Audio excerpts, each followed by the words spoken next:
తల మీద చెయ్యి వేసి బొట్టు పెట్టినా తాళి బొట్టు మెడను కట్టి బొట్టు పెట్టినా తల మీద చెయ్యి వేసి బొట్టు పెట్టినా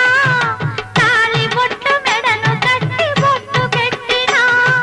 సన్ని కళ్ళు తొక్కినా సప్తపదులు మెట్టినా సన్ని కళ్ళు తొక్కినా సప్తపదులు మెట్టినా మనసు మనసు కలపడమే